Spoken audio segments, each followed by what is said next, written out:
नमस्कार, मैं हूं आपके साथ ज्योतिका। आइए रुक करते हैं फटाफट खबरों की ओर। अमित शाह ने जोर देकर कहा कि भाजपा कर्नाटक में पूर्ण बहुमत के साथ सरकार बनाएगी और एक बार फिर देश के दक्षिणी राज्य में पार्टी की एंट्री को मजबूत करेगी। कर्नाटक विधानसभा चुनाव के लिए एक पखवाड़े का समय ही शेष है। ऐसे में सियासी दलों के नेता एक दूसरे पर हमले का कोई मौका नहीं चूक रहे हैं। केंद्रीय गृह मंत्री अमित शाह ने कहा कि यह चुनाव प्रधानमंत्री नरेंद्र मोदी की विकास की राजनीति बनाम कांग्रेस की तुष्टीकरण की सियासत को लेकर है। कर्नाटक चुनाव को लेकर जहां पार्टी के नेता पूजा पाठ और चुनावी रणनीति में लगे हैं, वहीं आईटी विभाग बड़ी संख्या में छापेमारी कर रही है। केंद्रीय गृह मंत्री अमित शाह ने चामुंडेश्वरी देवी मंदिर में पूजा की। वहीं आयकर विभाग ने पूर्व कांग्रेस मंत्री गंगाधर गौड़ा के 2 आवासीय परिसरों और पश्चिम कन्नड़ के बेलथांगडी में एक शैक्षणिक संस्थान पर छापा मारा है। महाविकास आघाड़ी को लेकर दिए गए शरद पवार के बयान पर महाराष्ट्र के मुख्यमंत्री एकनाथ शिंदे ने प्रतिक्रिया दी है। सीएम शिंदे का कहना है कि शरद पवार जो कहते हैं उसमें गंभीरता होती है। एनसीपी प्रमुख शरद पवार ने कहा था कि राज्य में विधानसभा और लोकसभा चुनाव होने वाले हैं। कल महाराष्ट्र में महाविद्यालय आघाड़ी रहेगी या नहीं, यह नहीं पता। राजस्थान और मध्य प्रदेश की ओर से चली चक्रवाती हवाओं की वजह से मौसम 2 दिनों से बदला हुआ है। कानपुर में दोपहर में अचानक से धूल भरी आंधी और उसके बाद बारिश होने से लोगों को दिक्कत हुई। अचानक से घने बादल आने से शहर और आसपास के क्षेत्रों में दिन में ही अंधेरा छा गया।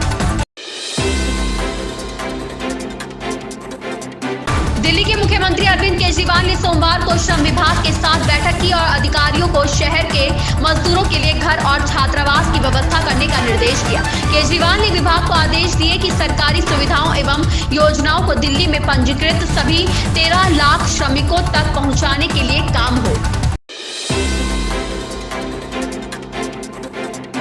पाकिस्तान के अवैध कब्जे वाले कश्मीर के लोग जम्मू कश्मीर का विकास देखकर प्रभावित है।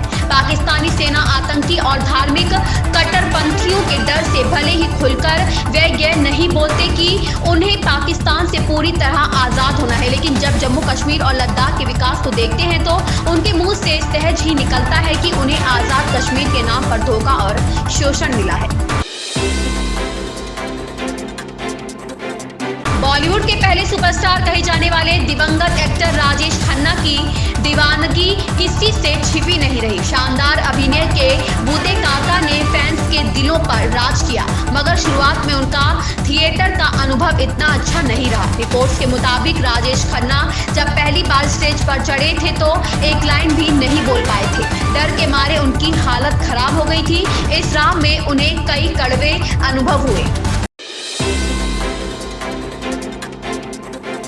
पुणे के बारामती में आयोजित एक इवेंट के दौरान राष्ट्रवादी कांग्रेस पार्टी के वरिष्ठ नेता अजीत पवार ने भारत की जनसंख्या पर बात की। उन्होंने कहा कि जनसंख्या के मामले में भारत अब चीन से आगे निकल चुका है। जिन लोगों के 2 से अधिक बच्चे हैं उन्हें अब कोई रियायत नहीं दी जानी चाहिए। ऐसे मामलों में विधायकों को भी चुनाव लड़ने के लिए अयोग्य करार देना चाहिए।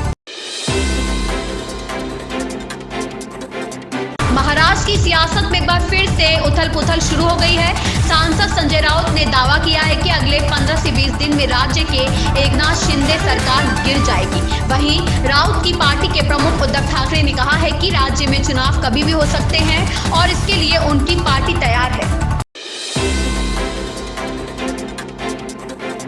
समलैंगिक विवाह को कानूनी अनुमति दिए जाने के मुद्दे पर सर्वोच्च न्यायालय का निर्णय आने से पहले अलग अलग संगठन लगातार अपनी राय जाहिर कर रहे हैं। लगभग सभी संगठन विवाह संस्था के लिए एक पुरुष और एक स्त्री के सहयोग को आवश्यक मानते हुए इसके पारंपरिक स्वरूप को बरकरार रखने के पक्ष में हैं। ऐसे लोग समलैंगिक विवाह की अनुमति दिए जाने को विवाह संस्था को चोट पहुंचाने की कोशिश के तौर पर देख रहे हैं।